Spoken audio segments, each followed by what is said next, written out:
नमस्कार। कहानी गोल्ड में आज सुनिए वरिष्ठ लेखिका सुधा जुगरान जी की लिखी कहानी मृग मरीचिका। वह रवीना को रोज मॉर्निंग वॉक के समय दिखती क्या, उसे देखने की आदत ही पड़ गई थी।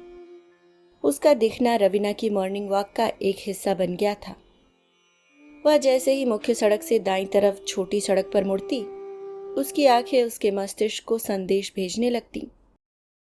मस्तिष्क पटल पर उसकी तस्वीर बनती और आंखें उसे दूर तक तलाश करने लगती। रवीना को अधिक इंतजार नहीं करना पड़ता। हैरत की बात तो यह थी कि उससे आमना सामना हमेशा उसी छोटी सड़क पर ही होता। छोटी सड़क वास्तव में छोटी ही थी और आगे जाकर उसका विलय दूसरी मुख्य सड़क पर हो जाता था। एक तरह से यह सड़क दोनों मुख्य सड़कों को जोड़ने का काम करती थी। वह भी रवीना को उस मोड़ से इस मोड़ के बीच, शुरू या अंत में कहीं भी मिल जाती।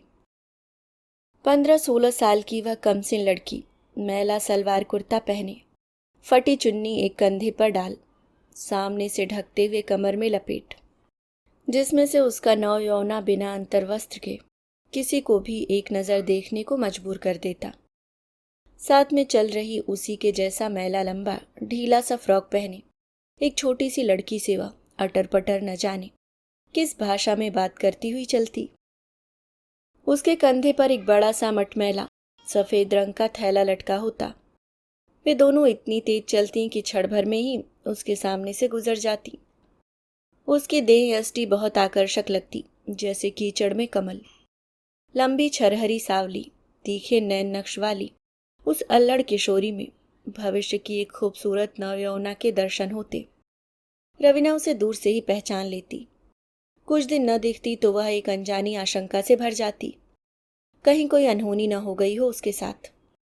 उसका दिल करता उसे किसी दिन रोककर उससे कोई बात करे, उसका नाम पूछे, पर फिलहाल उसने उसका नाम किशोरी रख दिया था। कहाँ रहती होगी? इधर तो सब उच्च मध्य वर्गीय परिवार रहते हैं, जरूर कहीं दूर से आती होगी। इधर मुख्य सड़क पर कूड़ेदान रखे रहते हैं, वहीं से कूड़ा बीनने आती होगी। उसे किशोरी से अनजाना सा जुड़ाव हो गया था। ब्रांडेड ट्रैक सूट पहने, कंधों तक के बालों की एक पोनी बनाए मॉर्निंग वॉक पर जाती आधुनिका रवीना का जुड़ाव एक कूड़ा बीनने वाली लड़की से। बात अनोखी थी पर सत्य थी। उसे युवा हो रही उस आकर्षक किशोरी की चिंता लगभग उसी की उम्र की अपनी बेटी रियाना जैसी हो जाती। 14-15 वर्ष की रियाना उम्र के नाजुक दौर से गुजर रही थी। मानसिक, शारीरिक, भावनात्मक उतार चढ़ाव दिखाई दे जाते। वह अनायास ही रियाना की तुलना किशोरी से करने लगी थी। उसकी बेटी की उम्र की किशोरी भी तो इन्हीं दबावों से गुजर रही होगी। लेकिन उसकी बेसिर पैर की चिंताओं से बेखबर किशोरी सुबह फिर वही कपड़े पहने, उसी सांचे में ढली, छोटी बहन के साथ अटर पटर बोलती बगल से निकल जाती। आज रवीना 4-5 दिन बाद मॉर्निंग वॉक पर निकली थी। छोटी सड़क पर मुड़ते ही उसकी आंखें किशोरी को ढूंढने लगी। धीरे धीरे वह छोटी सड़क पार कर गई, पर उसे किशोरी न दिखी। उसका मन अनमना सा हो गया। 3-4 दिन बीत गए, तब भी किशोरी न दिखी। आज तो पूरा एक हफ्ता बीत गया था। आज तो उसे जरूर मिलना चाहिए। उसका हृदय अनेकों आशंकाओं से गडमड हुआ जा रहा था। घर आकर उसने सुकेश से बात की। बेटी से कहा, तुम तो उस कूड़ा बीनने वाली लड़की के लिए ऐसे पागल हो रही हो जैसे हमारी बेटी हो। अरे इन लोगों की जिंदगी ऐसे ही होती है। ये लड़कियां अधिकतर 10-12 साल की उम्र में ही कूड़ा बीनने लगती हैं। कई बच्चे तो 5-6 की उम्र से ही अपने वयस्क लोगों के साथ जाते जाते कूड़ा बीनना सीख जाते हैं। थोड़ी बड़ी होने पर तो पूरी घाघ हो जाती हैं। अधिकतर के माँ या बाप में से एक ही होता है और किसी का तो कोई भी नहीं। थोड़ी बड़ी होकर धंधा भी करने लगती हैं कई तो। छी, कैसी बात करते हो? ऐसा कैसे सोच सकते हो किसी बच्चे के बारे में? रवीना को बुरा लग रहा था, तेजी से बोली, गलत क्या बोल रहा हूँ? चोरी चकारी में भी पकड़ी जाती हैं। कहीं थाने में बंद ना हो तुम्हारी किशोरी। सुकेश ने मामला मजाक में उड़ाकर रफा दफा कर दिया, लेकिन रवीना के दिल से बात न निकली। वह बुझी हुई सी विचारमग्न बैठी ही रह गई। रिलैक्स्ड मॉम, किस चिंता में पड़ गई आप? मुझे विश्वास है आपकी वह फेवरेट कूड़े वाली जल्दी ही आने लगेगी। रियाना ने उसके कंधे थपथपाए और स्कूल जाने की तैयारी करने लगी। कुछ दिन और बीत गए, लेकिन किशोरी का कहीं अता पता न था। कहाँ से पता लगाए उसका? रवीना की आशंका अब उद्विग्नता को पार करने लगी थी। एक दिन वह पास ही की एक शॉप पर कुछ खरीद रही थी, तभी उसकी नज़र सड़क के उस पार रद्दी वाले की दुकान पर पड़ी। ओह, उसे पहले क्यों नहीं आया इस दुकान का ध्यान। यह रद्दी का डीलर कूड़ा बीनने वालों से कूड़ा खरीद करता है और फिर रिसाइकलिंग उद्योग के लिए भेज देता है। उतावली हो वह सड़क पार करने लगी। दुकान पर पहुंचकर वह उसके मालिक से कुछ पूछ पाती, तभी उसकी नज़र दुकान की बगल वाली गली पर पड़ गई। वहां पर कूड़ा बीनने वाली 3 औरतें बीना हुआ कूड़ा छांटकर अलग अलग कर रही थीं। उनके साथ किशोरी के साथ देखने वाली छोटी लड़की भी थी। उसे देखकर रवीना के अंदर अनायास ही कुछ बहने लगा। किशोरी की खबर जानने का संपर्क सूत्र सामने देख वह ऊपर से नीचे तक तनाव बह जाने से हल्की हो गई थी। वह झपटकर उनके पास गई, पर हठात रुक गई। आखिर क्या बोले इनसे? उसके अचानक सामने प्रकट हो जाने पर वे चारों उसे असमंजस से देखने लगी। उनके चेहरों पर प्रश्न व शंका एक साथ दृष्टिगोचर हो रही थी। उनके चेहरों पर पसरी अजनबियत ने उसे असहज कर दिया। तभी वह छोटी लड़की एक औरत के कान में फुसफुसाते हुए बोली, यह मैडम मुझे और दीदी को रोज मिलती हैं सुबह। बाकी 3 चेहरे उसकी बात कुछ समझे कुछ नहीं समझे, पर पूर्वत उसे घूरते रहे। लेकिन लड़की की बातों में पहचाने जाने के एहसास ने रवीना के अंदर छाती हुई शंकाओं को स्वर दे दिए थे। प्रकृतिस्थ होते हुए उससे मुखातिब हुई, मुझे पहचान रही हो ना बेटा? तुम्हारी दीदी कहाँ है? नजर नहीं आती आजकल। लेकिन लड़की ने कोई जवाब नहीं दिया। वह उसे पूर्वत घूरती रही। अलबत्ता उस औरत ने जिससे लड़की ने उसे पहचाने जाने की बात कही थी बोली, सुगना से कुछ काम है क्या मेम साहब? ओह, सुगना नाम है उसका। रवीना को खुशी हुई। एक लापता लड़की का नाम जानकर कुछ सोचकर बोली, हाँ काम तो है सुगना से। बता सकती हो वो कहाँ है और कब आएगी? क्या काम है? कहकर वह पूर्वत कूड़ा छाटने लगी। उसका स्वर सपाट था, जैसे वह बात खत्म करने के मूड में हो। लेकिन रवीना हाथ आए इस अवसर को गंवाना नहीं चाहती थी। तुम मुझे इतना बता दो कि उससे कैसे मुलाकात हो सकती है। रवीना सोच रही थी वह आगे पूछेगी, क्यों मुलाकात करनी है, पर उसने ऐसा कुछ नहीं पूछा। दोनों तरफ आशंकाएं सिर उठा रही थीं। फिर शायद उस औरत की आशंका को कोई विश्वास सूत्र मिल गया था।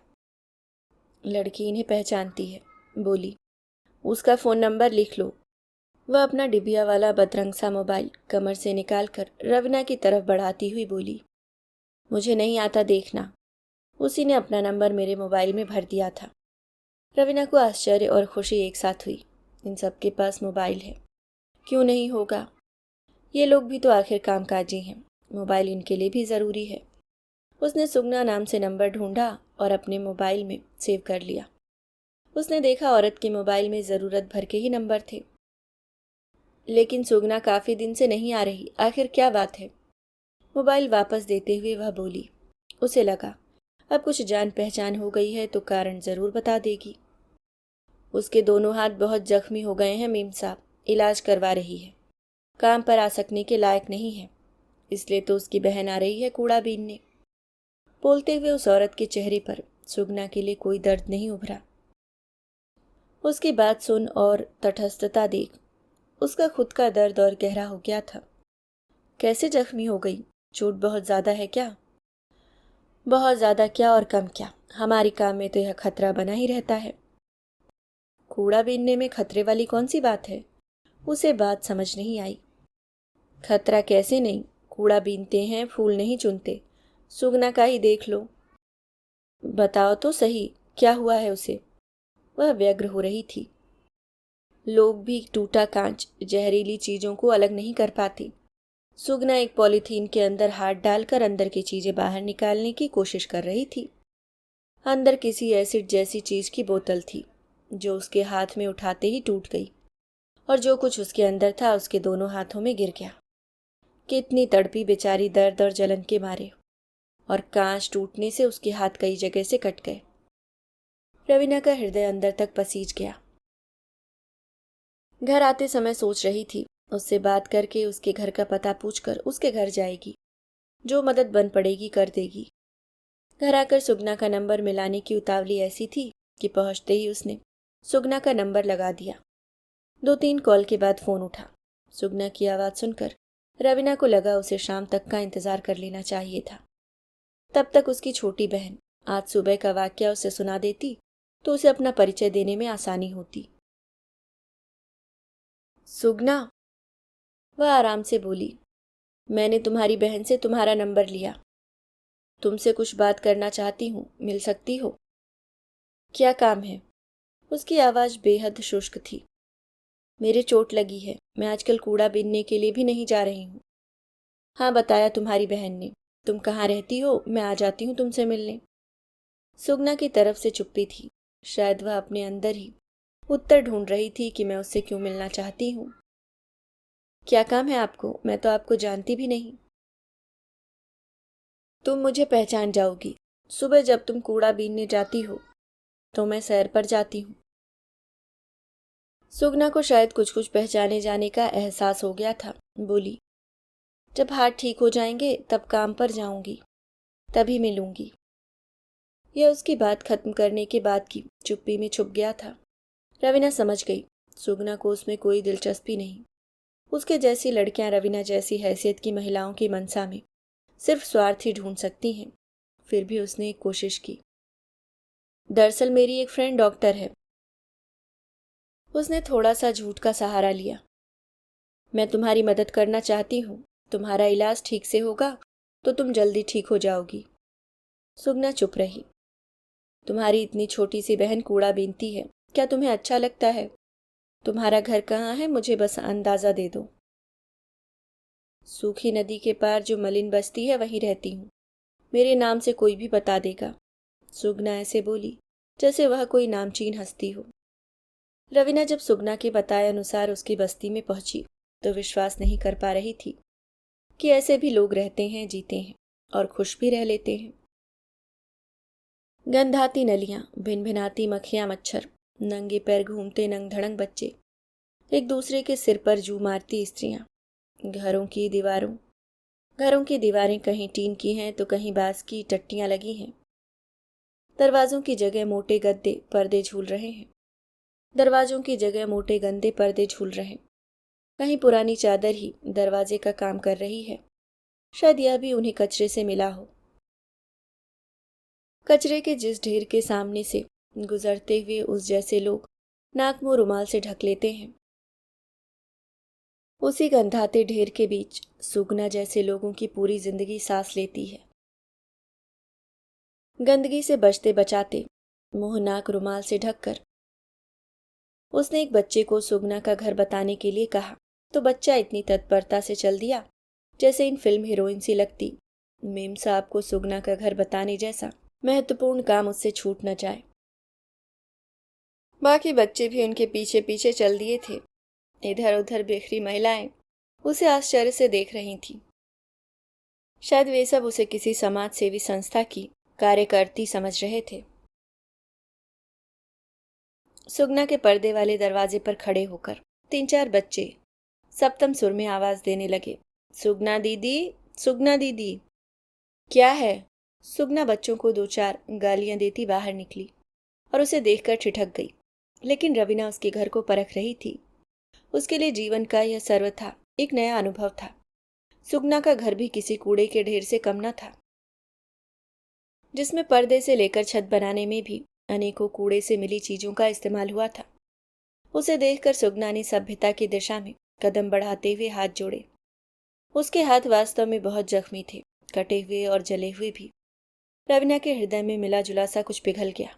उसने हाथ में पकड़ा दवाइयों का पैकेट उसकी तरफ बढ़ा दिया, साथ में कुछ रुपए भी।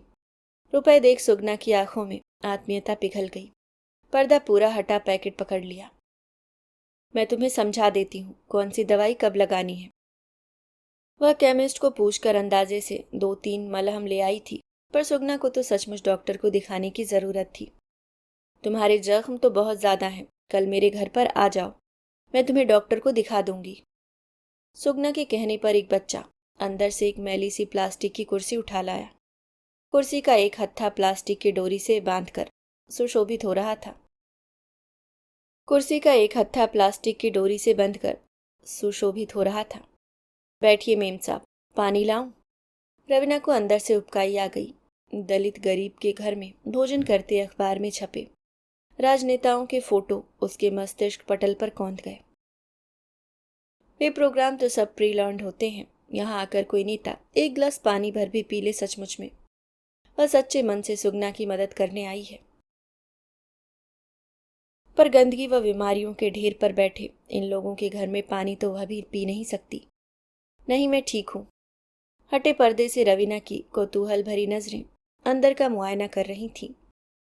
पन्नियां, फटे हुए कुशन कवर, चादरें, टूटी मेज, पुराने बर्तन, किनारे पर रखे प्लास्टिक के 2 कप, एक बड़ा कप जिस पर बॉर्बी डॉल बनी थी। साफ लग रहा था कि अधिकतर वही सामान है जो लोग कूड़े में फेंक देते हैं। सुगना को अपनी नजर का पीछा करते देख उसने नजरें हटा ली। तुम कल आना, मेरा मोबाइल नंबर है तुम्हारे पास। जब उस छोटी सड़क पर पहुंच जाओ तो फोन कर देना, मैं घर समझा दूंगी, कहकर वह वापस पलट गई। सुगना ने कोई प्रतिक्रिया जाहिर नहीं की थी, इसलिए वह समझ नहीं पा रही थी कि वह आएगी भी या नहीं। वह उससे बहुत सी बातें करना चाहती थी। उस सुंदर लड़की में उसकी दिलचस्पी बढ़ गई थी। यह इतनी सुंदर कैसे है, जबकि छोटी बहन साधारण सी लगती है। हो सकता है माता पिता में से एक सुंदर रहा होगा, एक नहीं। रवीना रात में सुकेश से बातचीत करती हुई बोली। दोनों बाप बेटी ने पहले तो उसकी खूब टांग खींची। मम्मी की फेवरेट कूड़े वाली मिल गई, चलो एक समस्या तो खत्म हो गई। लेकिन दूसरी शुरू हो गई, आखिर वह सुंदर कैसे है। सुकेश ने बहुत अर्थपूर्ण नजरों से रवीना की तरफ देखा, जिसमें एक रहस्यमय परिहास घुला था। मम्मी, मेरे ख्याल से आपकी इस खूबसूरत फेवरेट कूड़े वाली को भी सबसे सुंदर लड़की की तरह चुना जा सकता है, क्योंकि मैंने पढ़ा था कि चीन के एक लोकप्रिय इंटरनेट पोर्टल ने कूड़ा बीनने वाली एक तिब्बती लड़की को एक वीडियो में शंघाई एक्सपो में इधर उधर फेंकी बोतलों को चुनते देख उसे सबसे सुंदर लड़की घोषित किया था। पर्यावरण को स्वच्छ रखने के उसके प्रयास की बहुत सराहना भी हुई थी। रवीना बोली। रवीना ने बाप बेटी को शह नहीं दी। वह कल आने वाली सुगना के बारे में सोच रही थी, लेकिन दूसरे दिन वह इंतजार ही करती रह गई। सुगना नहीं आई। फोन मिलाया तो उठा नहीं। ऑफिस से घर आए सुकेश उसको व्यर्थ चिंतित देख नाराज हो गए। तुम आजकल ये क्या जंजाल ले बैठी? जब आ जाएगी तो थोड़ा बहुत पैसे की मदद कर देना। इस तरह हर वक्त उसके बारे में सोचना बंद करो। सुकेश एकाएक तल्ख हो गए। सुकेश, क्या ऐसा नहीं हो सकता कि हम उन बच्चियों की मदद करें, उनको पढ़ाएं लिखाएं? एक नोबल वर्क होगा। वो कूड़े वाली बुलाने पर भी नहीं आई और तुम पर तो बहुत आगे का फितूर शुरू हो गया। अरे, इन सबको अपनी जिंदगी ऐसे ही प्यारी होती है। थोड़ा बहुत पैसे की मदद कर दो बस।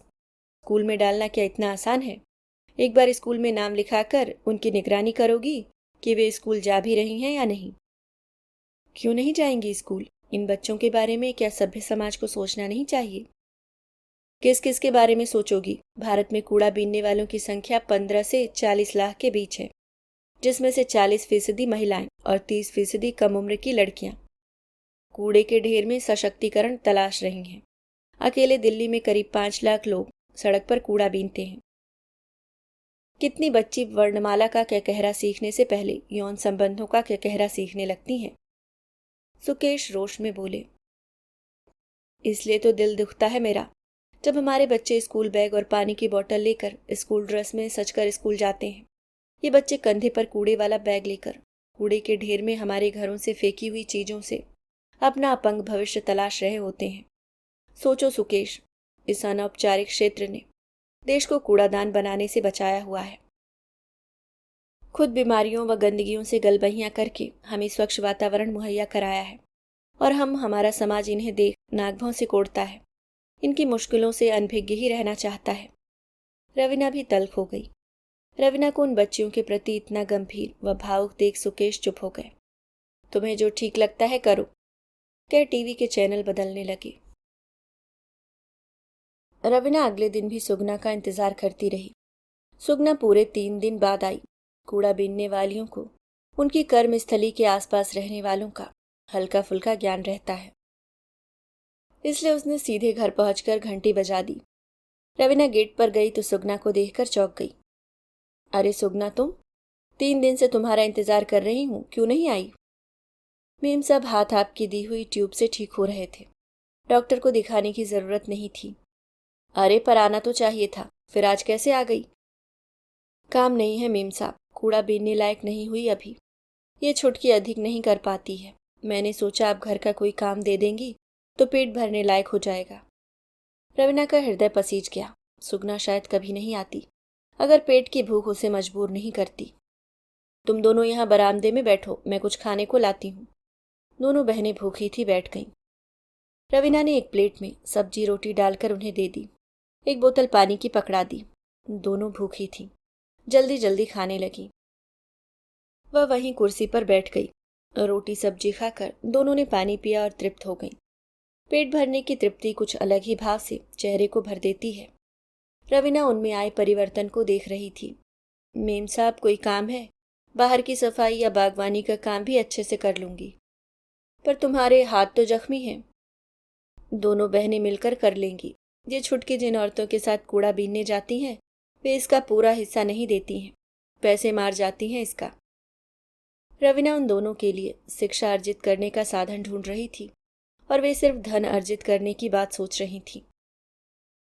उनके सामने मस्तिष्क की भूख कोई मायने नहीं रखती थी। मैं तुम दोनों बहनों को स्कूल में पढ़ाऊंगी, जाओगी स्कूल? दोनों ने अपनी अजीब सी निगाहें उसके चेहरे पर बिछा दी। मेम साहब, स्कूल जाएंगे तो खाएंगे क्या? सुगना थोड़ी देर बाद बोली। मैंने 6ठी पास कर रखी है और इस छुटकी ने दूसरी। मेरे बापू की छोटी सी चाय की दुकान थी। हम 2 बहनें और सबसे बड़ा मेरा भाई। मेरे पिताजी बीमारी में एक दिन मर गए। माँ ने दुकान संभाली, पर भाई गलत संगत में पड़ गया। माँ के पैसे चुराकर गुंडे दोस्तों के साथ उड़ा देता। हम दोनों बहनें स्कूल जाती थीं। भाई के गुंडे दोस्त हमारा पीछा करते, फिक्रा कसते। बापू के जाते ही सब कुछ बदल गया।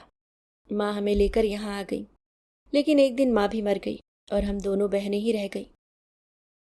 एक सांस में अपनी कहानी सुना सुगना की वीरान आंखों में चंद कतरे उन सुनहरे लम्हों की याद में तैर आए थे।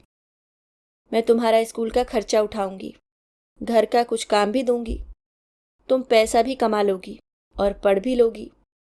रवीना ने हसरत से सुगना की तरफ देखा। लेकिन पढ़कर क्या होगा? कोई मास्टरनी तो बन नहीं जाऊंगी। इस छुटकी को डाल दो स्कूल में, मैं तो अब बड़ी हो गई। सुगना की आंखें अर्थपूर्ण गहरी मुस्कुराहट से भर गईं। इतनी बड़ी भी नहीं हुई है। मैं तुम दोनों को घर पर भी पढ़ाऊंगी। लेकिन आप हमें क्यों पढ़ाना चाहती हैं? सुगना एकाएक उकताकर बोली। रवीना असमंजस में पड़ गई। इन्हीं की भलाई के लिए इन्हें स्पष्टीकरण भी देना है। तुम दोनों बहुत अच्छी हो, कूड़ा बीनने में अपना जीवन खराब कर रही हो। आखिर शिक्षा पर तो हर बच्चे का अधिकार है। रवीना ने अपनी दलील दी। पढ़ भी लेंगे तो भी क्या? सुगना किसी बड़ी बूढ़ी की तरह बोली। पढ़ लिख कर कूड़ा बीनेंगे, पेट भरने के लिए काम तो करना ही पड़ेगा ना मेम साहब। खूब पढ़े लिखे को तो नौकरियों के लाले पड़े रहते हैं, फिर 10वीं 12वीं करके हमें कौन सी नौकरी मिलेगी? न घर के रहेंगे न घाट के। अल्प शिक्षित सुगना की दलील से अल्प समय के लिए वह निरुत्तर हो गई। काफी हील हुज्जत हुई। दोनों ने एक दूसरे के तर्क काटे, अपनी दलीलें दी। आखिर सुगना चुप हो गई। ठीक है मेम साहब, लिखा दो हमारा नाम स्कूल में।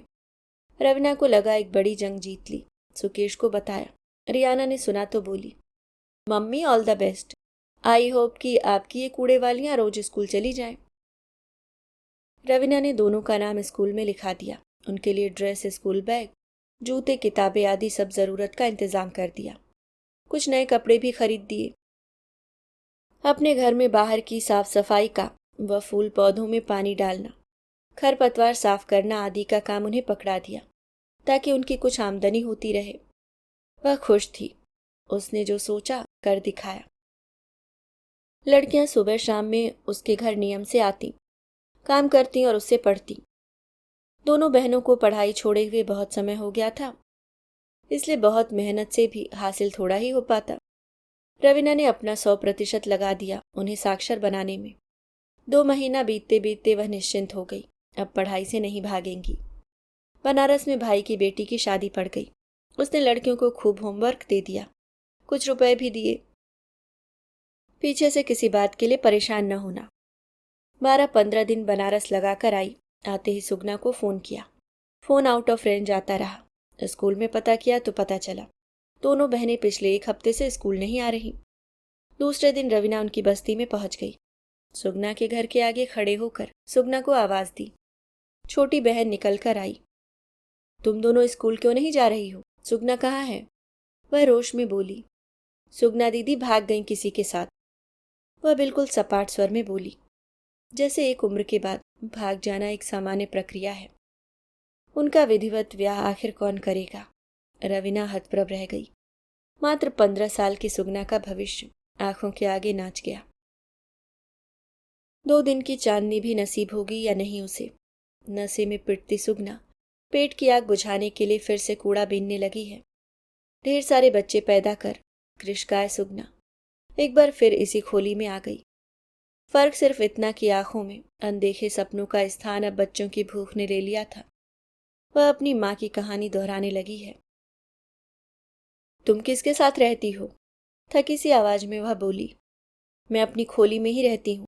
पड़ोस में नर्मदा मौसी हैं। मौसी तो अच्छी हैं पर मौसा अच्छा आदमी नहीं है। छुटकी के कथन पर रवीना सकते में आ गई। छुटकी की आवाज में कुछ रहस्य था। उसने आंखें उसकी आंखों से मिलाई। उसकी आंखों में दहशत के चिन्ह साफ नजर आ रहे थे। तुम क्यों नहीं गई स्कूल? वह थकी हुई आवाज में बस इतना ही बोली। मौसी ने ना किया। सुबह अपने साथ कूड़ा बीनने ले जाती हैं। अब की बार रवीना कोई जिरह नहीं कर पाई। दिल में आया कहे मेरे साथ रहोगी, लेकिन समझ में भी आ रहा था यह इतना सरल नहीं है। अपनी मर्जी से ये बाल श्रम कर रहे हैं, पर उसकी साफ नीयत पर भी कौन भरोसा करेगा? चाइल्ड लेबर का ठप्पा लग जाएगा। होम करते हाथ वह भी नहीं जलाना चाहती। दूर से ही मदद ठीक है जो बन पाएगा। बहुत किंतु परंतु है। और वो मौसा कितने दिन दूर से दुलराएगा इसे। घर आते रवीना के कदम मनो भारी हो रहे थे। अभी आप सुन रहे थे सुधा जुगरान जी की लिखी कहानी मृग मरीचिका।